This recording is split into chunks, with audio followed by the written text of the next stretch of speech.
Haba kami akas ngekria baklengkut Pilong kading kaba pengriat ya ka Mesim jonga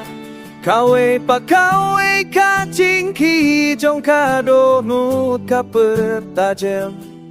Dai ka jingi jong fi kaba penlong yang ubapura Nam dong ka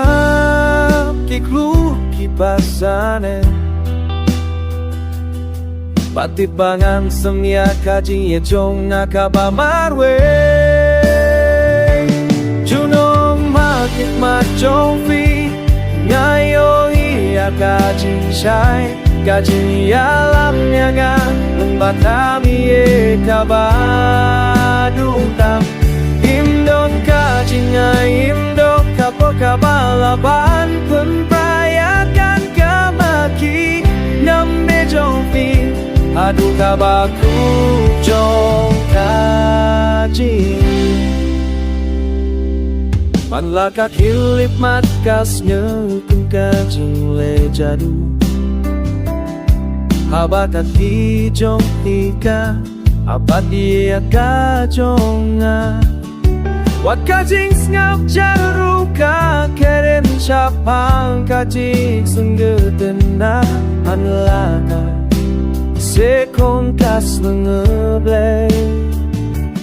Am dong kang ya ka Pote bantir Kat bapimpat sya Yang aban le Junong hatik machong fi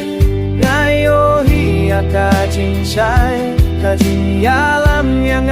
tempat kami kabaduntan Undong kajing aindong kapo kabalaban Penpayakan kamakin ngamde jongfi Aduh kabaku jong kajing Lembaki erio Patin bauslah Lembak kajing menbat lembak kajing sekusi Gading hajan jongfi What you won't kuplai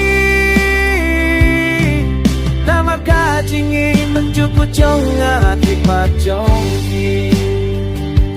Jungom hikmat jongfi Ngayo hiya kajing sai Kajing alam yang